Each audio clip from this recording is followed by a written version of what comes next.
అయితే గరికపాటి విషయంకొచ్చేసరికి ఆయన అవధానాలు ఎక్కువ చేశాడు. అంటే ఆయన మహాసహస్రావధానం చేశాడు. తర్వాత 8 అష్ట, శత, ద్విశత అవధానాలు చేశాడు. వందలాది అష్టావధానాలు ఆయన చేశారు. సో, అంటే పాండిత్యం ఉంది. ఆయనకి ధారణా బ్రహ్మరాక్షసుడనే బిరుదు గూడా ఉంది. అట్లాగే ఆయన పద్య కావ్యాలు గూడా దాదాపు 20 దాకా పద్య కావ్యాలు రాశాడు. అట్లాగే ఆయనలో కొంత అభ్యుదయ భావాలు గూడా ఒక రకమైన అభ్యుదయాల భావాలున్నాయి. ఆయన అందుకనే వాళ్ళ పిల్లలకు కూడా శ్రీశ్రీ అని మహాకవి శ్రీశ్రీ పేరు, అంతకుముందు తెలుగు మహాకవి గురజాడ పేరు, ఇద్దరు గురజాడ ఒక అబ్బాయి పేరు, శ్రీశ్రీ అబ్బాయి పేరు పెట్టాడంటేనే ఆయన కొంత ప్రోగ్రెసివ్ ఐడియాలజీ ఉన్నట్టుగా కూడా మనకు అర్థమవుతుంది. ఓకే. అయితే ఆయన లైఫ్‌లో చాలా కాంట్రోవర్సీలు గూడా ఉన్నాయి. ఏ వ్యక్తి అయినా పబ్లిక్ ఫిగర్ అయినప్పుడు అందరినీ సాటిస్ఫై చేయడం కష్టం. మనం మాట్లాడేటప్పుడు కొంతమంది హర్ట్ అవుతారు మనకు తెలియకుండా. మనకి ఇంటెన్షన్ ఉండదు వాళ్ళని హర్ట్ చేయాలని, కానీ వాళ్ళు హర్ట్ అవుతారు. అలాగా ఈయన వందలాది ఉపన్యాసాలు ఇచ్చినప్పుడు చాలామంది హర్ట్ అయ్యే అవకాశం ఉంటది. అది ప్రతి రాష్ట్రంలో గూడా ఇలాంటి వక్తల వల్ల ప్రొఫెషనల్ స్పీకర్స్ ఎవరైతే ఉంటారో, నిజానికి తమిళ్‌లో ఎక్కువ ఉంటదనమాట. సో, అలాగా అక్కడ గూడా కాంట్రోవర్సీలు ఉంటాయి. సో, అలాగే ఈయన కాంట్రోవర్సీలు ఉన్నాయి. అయితే ఇప్పుడు వీళ్ళు చేస్తున్న ఆరోపణలు ఏందంటే, బ్రీఫ్‌గా ఆయన బయోగ్రఫీ చెప్పుకుంటూ వాళ్ళ ఆరోపణలు చెప్పుకుందాం. ఈయన 1958 సెప్టెంబర్ 14 తేదీ వెస్ట్ గోదావరి జిల్లాలో పెంటపాడు మండలంలో బోయిపాడు అనే గ్రామంలో పుట్టాడు. వీళ్ళ నాన్న పేరు సూర్యనారాయణ, అమ్మ పేరు వెంకటరమణ. ఇతనికి ముగ్గురు అన్నదమ్ములు, ఇద్దరు అక్కలు ఉన్నారు. ఇతను చివరివాడు. ఇతను ముందుగా బాగానే చదువుకున్నాడు. దాని తర్వాత విజ్ఞాన్ కాలేజీలో లెక్చరర్గా జాయిన్ అయ్యాడు. తెలుగు పండితుడుగా జాయిన్ అయ్యాడు అక్కడ. అయితే అక్కడ ఎక్కువ కాలం లేకుండా మిగతా లెక్చరర్స్ని కలుపుకొని ఈయన కోనసీమ కాలేజీ అని ఒక 7 మంది లెక్చరర్స్ని కలుపుకొని కోనసీమ కాలేజీ పెట్టాడు. అక్కడ ఈయనకి వాళ్ళకి విభేదాలు వచ్చి ఈయన బయటికి రావాల్సిన పరిస్థితి ఏర్పడింది. దాని తర్వాత ఈ క్రమంలో ఆయనకి ఒక గవర్నమెంట్ టీచర్తో లవ్ ఏర్పడింది. కామేశ్వరు అనే ఆమె గవర్నమెంట్ టీచరు. సో, ఆమెతో ప్రేమ నడిపేసరికి ఇంట్లో వాళ్ళు దాన్ని వ్యతిరేకించారు. వీళ్ళని బయటికి దోసేశారు. సో, ఈయన బయటకు వచ్చి ఆమె గవర్నమెంట్ ఎంప్లాయీ కాబట్టి ఆమె సంపాదిస్తుండేది. ఈయన పనిపాటు లేకుండా ఇంట్లో వంట పనులు చేస్తూ ఉండేవాడు. వాళ్ళిద్దరికి ఇద్దరు అబ్బాయిలు పుట్టారు. వాళ్ళ పేర్లు శ్రీశ్రీ, గురజాడ అని పేరు పెట్టాడు. అయితే ఈయన డబ్బులు ఆమె సంపాదన లేకపోవడం, ఆమె సంపాదన మీద ఆధారపడడం, రెండోది ఆమెను నానా మాటలు అనడం, ఇలాంటివి జరిగాయని చెప్తున్నారు. దాంతో ఆమె కామేశ్వరి అనే ఆవిడ విడాకులు ఇచ్చేయడానికి రెడీ అయింది. చాలామంది పెద్ద మనుషులు పంచాయతీ చేయడానికి ట్రై చేశారు, బంధువులు, ఫ్రెండ్స్. కానీ ఆమె వినలేదు. నేను ఇతని టార్చర్ భరించలేను అని చెప్పి వెళ్ళిపోయింది. పిల్లలు విషయంలో కూడా ఆమె నువ్వే పెంచుకొనేసి ఆమె పక్కకి వెళ్ళిపోయింది. అయితే ఆమె ఆరోపణలు ఏంటంటే, ఆమె ఒక వీడియో చేసింది ఆ మధ్య.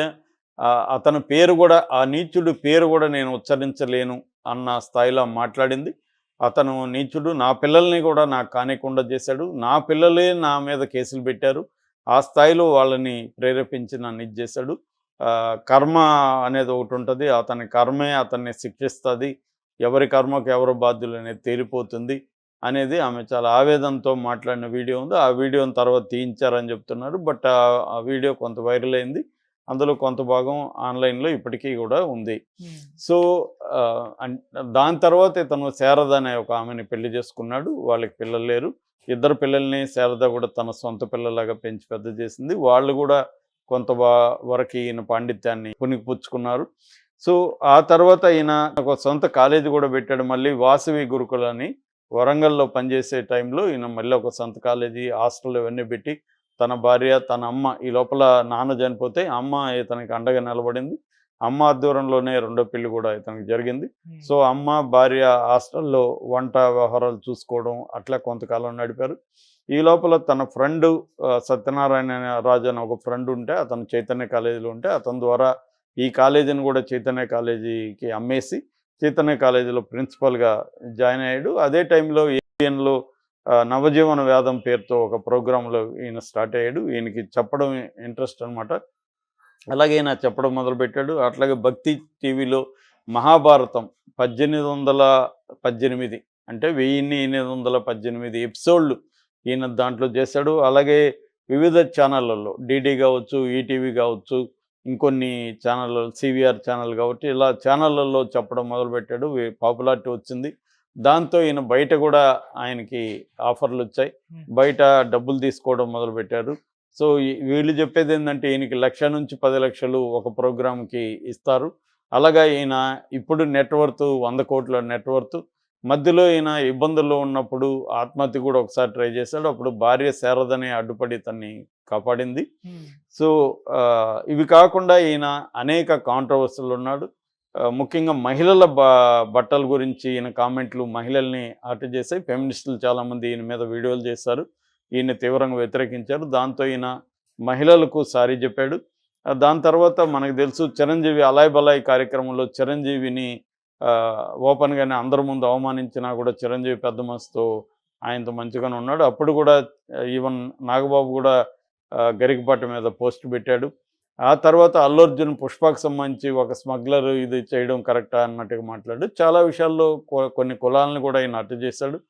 ఆ తర్వాత ఆ కులాలకి సారీ కూడా చెప్పాడు. ఇలాగ ఆయన నిరంతరం కాంట్రవర్సీల్లో ఉంటాడు అనేది ఇప్పుడు ఆయన గురించి చెప్తున్న ఇవి. ఒకటి పర్సనల్ లైఫ్లో మొదటి భార్యని దారుణంగా ట్రీట్ చేసి ఆమె వదిలి వెళ్ళిపోతే ఇది జరిగిందనేది. రెండో పెళ్లి చేసుకున్నాడు, పిల్లల్ని ఆమె కానియకున్నాడు చేశాడు ప్రధానమైన ఆరోపణ.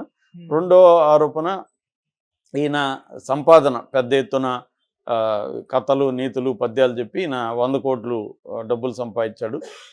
మూడోది కాంట్రవర్సీలు ఉన్నాయి. ఇది వీళ్ళు ప్రధానంగా చెప్తుండేది. ఇక్కడ ఎందుకు చెప్తున్నారు టైమింగ్ ఏంటి అంటే ఈ మధ్యనే ఒక న్యూస్ బయటకు వచ్చింది. అక్కడ చంద్రబాబు చాగంటిని ఒక ధార్మిక సలహాదారుడు మోరల్ యాంగిల్లో సలహాదారుడిగా పెట్టుకొని ముఖ్యంగా విద్యార్థులకి చేయడంతో ఇక్కడ ఈయన రేవంత్ రెడ్డి కూడా ఈయన స్పిరిచువల్ టూరిజాన్ని డెవలప్ చేయాలనేది రేవంత్ రెడ్డికి ఉన్న లక్ష్యం. అది మొన్న కూడా సినిమా వాళ్ళు వెళ్ళినప్పుడు కూడా హెల్ప్ అడిగాడు. Eco tourism and spiritual tourism. ఆ స్పిరిచువల్ టూరిజంకి ఈయన ఇన్ఛార్జిగా పెట్టాలి గరికపాటిని అనేది ఆయన అనుకుంటున్నట్టుగా వార్త వచ్చింది. ఇది ఇష్టం లేని తెలంగాణలో కొంతమంది ఆంధ్ర వాడిని తీసుకొచ్చి ఇక్కడ స్పిరిచువల్ గతంలో కేసీఆర్ అలాగే చేశాడు చిన్నజేరిని. ఇప్పుడు ఈయన కూడా ఆంధ్ర వాడిని తీసుకొచ్చి పెట్టాలి. ఇక్కడ లేరా ఎవరు ఆయనకి సలహాలు ఇచ్చే స్థాయి వాళ్ళు ఎవరు లేరా తెలంగాణలో అని ఈయన మీద వ్యతిరేకతతో ఈ వీడియోలు క్రియేట్ చేస్తున్నారు అని ఒక వాదన అయితే వినిపిస్తుంది. ఏదేమైనా దానికి ఆయన సమాధానం ఇంతవరకు ఇవ్వలేదు. ఏమిస్తాడో చూడాలి. ఇప్పుడు భార్యాభర్తల గొడవలో మనం జడ్జిమెంట్ ఇవ్వలేము. వాళ్ళైతే లీగల్గా విడిపోయారు. ఆయన ఆమెకి ఏమన్నా అన్యాయం చేస్తుంటే ఆమె ఫైట్ చేయాలి. ఆమె అది కూడా ఏం చెప్పట్లేదు. తనకి ఏం అన్యాయం చేస్తాడో ఆమె చెప్పట్లేదు. ఆ నీచుడు అది ఇది అంటుంది. సో ఆమె కాంక్రీట్గా ఆరోపణలు చేస్తే మనం మాట్లాడచ్చు. అది కూడా తెలియదు. రెండోది ఈయన డబ్బు తీసుకొని చెప్తున్నంటే అది ఆయన ఇష్టం, ఇచ్చేవాళ్ళు ఇష్టం. ఇప్పుడు నేను ఇక్కడ డబ్బు తీసుకొని చెప్తున్నానా ఫ్రీగా చెప్తున్నానంటే అది నా ఇష్టం, ఛానల్ ఇష్టం కదా. పక్కనోడికి ఏం సంబంధం.